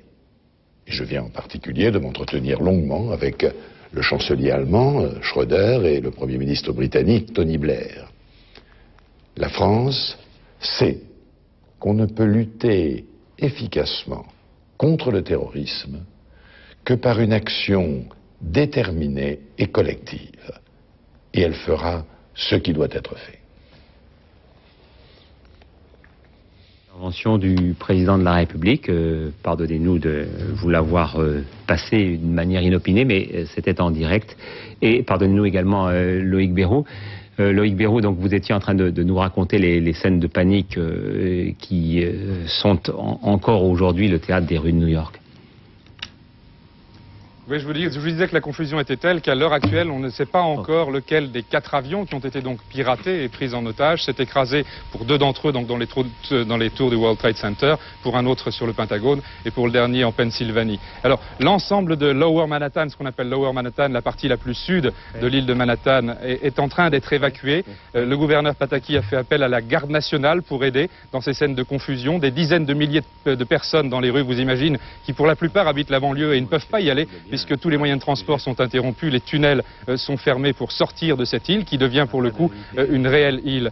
Alors la comparaison parmi les gens que nous avons croisés ce matin, qui est la plus souvent abordée, c'est celle avec Pearl Harbor, qui est très forte historiquement, un jour de traumatisme national, une terrible humiliation pour les Américains, à ceci près que ça se déroule cette fois-ci sur le territoire, sur le sol américain. Merci Loïc. On va voir tout de suite avec Cyril Auffray les toutes dernières images qui viennent de nous arriver, puisqu'il est extrêmement difficile, comme on l'a montré tout à l'heure, de s'approcher des lieux et on voit bien que finalement le travail des sauveteurs va être rendu extraordinairement compliqué. Cyril Auffray. Déambulant au milieu de centaines de tonnes de gravats effondrés, les sauveteurs sont comme immobiles, désemparés. Venus aussi rapidement que possible sur les lieux de l'attentat, ils ont eux-mêmes été pris au piège. Certains se trouvaient à l'intérieur des tours du World Trade Center lorsqu'elles ont commencé à vaciller, puis tomber. Nous sommes restés parce que notre officier était prisonnier. Nous avons essayé de creuser pour le libérer et c'est alors que tout s'est effondré autour de nous. Dans cet amas informe, les sauveteurs essaient sans relâche de trouver la trace de quelques survivants, mais la tâche s'annonce quasi impossible. Aucune idée encore du nombre des victimes, mais les explosions successives, la panique et surtout l'heure du drame laissent présager le pire. Je viens d'apprendre qu'un avion avait été fouillé à Cleveland, mais qu'aucune bombe n'a été trouvée. C'est un avion de Delta Airlines qui était en provenance de Boston, qui a atterri à Cleveland puisqu'il a été dérouté, car on se méfiait de ce qui pouvait se passer à l'intérieur de cet avion. Finalement, c'était une fausse alerte. Et puis, je vous rappelle donc que l'OTAN a décidé cet état d'alerte maximale, que ce soit donc au siège de l'OTAN à Bruxelles ou à celui du CHEP à Mons. On va voir tout de suite avec Françoise-Marie Morel, qui se trouve à Moscou, qui est notre correspondante permanente, comment les Russes ont pris la nouvelle et les mesures draconiennes qu'ils ont d'ailleurs tout de suite envisagées, Françoise-Marie. Écoutez, la Russie est en état de choc. La Russie est un pays comme les autres. Ici, tout le monde est catastrophé. Personne ne pouvait imaginer que la puissante Amérique puisse être le théâtre de telles horreurs. Cet après-midi, eh bien, Moscou ne fonctionnait plus. Tout le monde suivait devant son téléviseur le déroulement de ces attentats, le drame que vivait la population américaine. Vladimir Poutine a parlé d'horribles tragédies. Il a adressé un télégramme au président américain George Bush dans lequel il déclare que de tels actes terroristes ne doivent être impérativement punis. Donc la Russie a proposé son aide aux États-Unis. Le Kremlin a réuni bien sûr ce soir une cellule de crise. Les forces de l'ordre ont été mises en état d'alerte. Les officiers sont consignés dans les casernes. La sécurité a été renforcée dans les gares, dans les aéroports et près des bâtiments officiels. Et les vols au-dessus de Moscou et de Saint-Pétersbourg ont été tout simplement interdits. Le ministère des situations d'urgence est également mis en état d'alerte. 2 Ilyushin sont prêts à décoller pour se rendre n'importe où en Russie. La Russie redoute des attentats sur son territoire. Il n'y a bien sûr pas de menace terroriste particulière, en tout cas supérieure à celle qui existe en permanence ici en Russie et qui émanerait d'islamistes tchétchènes. Néanmoins, la population a été mise en garde. On l'a priée d'être vigilante et de contrôler tous les paquets suspects. La population donc moscovite qui est traumatisée, qui a déposé des fleurs ce soir et des bougies près de l'ambassade des États-Unis à Moscou pour partager le malheur que vivaient les États-Unis. Moscou est choqué donc par cette folie meurtrière qui endeuille les États-Unis. On peut dire que la Russie est ce soir aux côtés des États-Unis. La Russie est solidaire des États-Unis face à cette barbarie. Tout comme bien entendu, merci François-Marie, tout comme bien entendu Paris, vous avez entendu tout à l'heure le président Chirac qualifier ces attentats d'épouvantable tragédie et de souligner que jamais aucun pays dans le monde n'avait été l'objet et la cible d'attentats terroristes d'une telle ampleur et d'une telle violence. Alors on se pose la question justement, Bernard Volker, est-ce que ça peut infléchir la politique extérieure américaine ? C'est la question que l'on se pose à chaque fois. Vous savez, l'impact de ces attentats va être très important sur la psychologie des dirigeants américains et aussi évidemment sur la psychologie des citoyens américains. Mais les actions terroristes contre les intérêts américains dans le monde ne datent pas d'hier, ça n'a rien de nouveau, même si jamais ces attentats n'ont eu cette dimension tragique. Il y a eu 18 attentats depuis 1983 organisés contre les intérêts américains par des extrémistes islamiques. Chaque fois, on a posé la même question, mais ces attentats n'ont jamais modifié la politique américaine au Proche-Orient. Et il en sera sans doute de même cette fois-ci, mais il faut évidemment s'attendre à une riposte américaine très musclée dès que les commanditaires de ces attentats auront été identifiés, car ils le seront évidemment un jour, mais en attendant, c'est une Amérique qui restera démoralisée pour longtemps. Toujours en ligne avec nous Loïc Béroux, donc, qui se trouve à New York.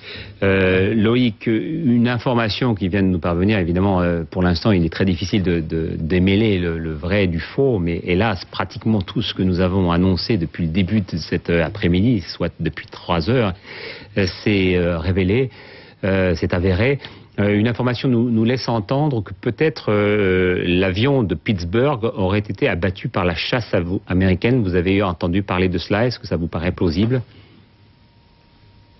Je n'ai pas entendu de fait pareil en ce qui concerne précisément cet avion, Patrick. En revanche, je sais qu'on s'interrogeait en fin de matinée, dans ce qui restait du Pentagone, sur l'opportunité ou pas d'abattre l'avion d'United Airlines qui, à l'heure vers 11h30, donc vers 17h30 heure française, était encore dans une destination inconnue. Ce qui est clair, c'est que à peser les risques et à peser les enjeux humains, mieux vaut abattre un avion civil, même si c'est un choix, vous imaginez, politiquement terrible, que de le voir entrer dans un bâtiment public et faire plusieurs centaines, voire plusieurs milliers d'autres victimes. Ce qui est certain, en tout cas, et je ne sais pas si vous avez eu l'occasion de le mentionner lors de votre spécial depuis 1 heure maintenant, c'est qu'il apparaît certain qu'un pilote d'un avion lui-même n'aurait pas fait ce genre d'acte, ce qui signifierait que les terroristes qui auraient pris ces avions, pour l'un à Boston, l'autre à Dallas près de Washington, étaient eux-mêmes des pilotes entraînés et auraient sans doute eux-mêmes perpétré cet acte. Merci beaucoup Loïc. Voilà ce que nous pouvions dire au terme de ces 6 heures d'antenne. Ça va continuer bien entendu sur TF1 et c'est Claire Chazal qui va prendre mon relais. Voilà ce qu'on pouvait dire sur l'effroyable tragédie qui a touché en son cœur l'Amérique. Je vous rappelle très brièvement pour ceux d'entre vous qui n'arrivaient que maintenant que tout cela a commencé à 3 heures à peu près, heure française, donc 9 heures du matin, heure de New York, que 2 avions à un quart d'heure de distance à peu près se sont précipités sur les deux tours jumelles du World Trade Center et qu'à ce moment-là il y a eu de terribles explosions et qu'un peu plus tard, une demi-heure plus tard, ces 2 tours, les unes après les autres, se sont effondrés avec entraînant en leur flanc de très nombreuses victimes, pour l'instant qu'il est absolument impossible de dénombrer. Le maire de New York disait qu'il faudrait au moins 24 heures pour avoir une estimation du nombre de ces victimes. Et puis très peu de temps après, à Washington cette fois, c'était un 3e avion qui s'abattait sur, donc toujours avion suicide, qui visiblement avait été détourné par des terroristes, qui s'abattait sur le Pentagone cette fois, c'est-à-dire sur le secrétariat d'État à la Défense. Et puis un peu plus tard, donc à 17h34, cet avion dont nous venons de parler avec Loïc Béroux, c'est-à-dire cet avion qui reste un peu mystérieux pour nous parce que il paraît étrange qu'il soit tombé dans cette zone relativement inhabitée. Donc en Pennsylvanie, près de Harrisburg, et cet avion qui s'est écrasé à son tour, on peut penser qu'il était destiné à une autre cible très stratégique. Voilà donc pour ce qui s'est passé, pour ce choc très violent qu'ont vécu les Américains tout au long de la journée et que vous allez pouvoir continuer à vivre avec nous grâce à Claire Chazal. À tout à l'heure, au revoir.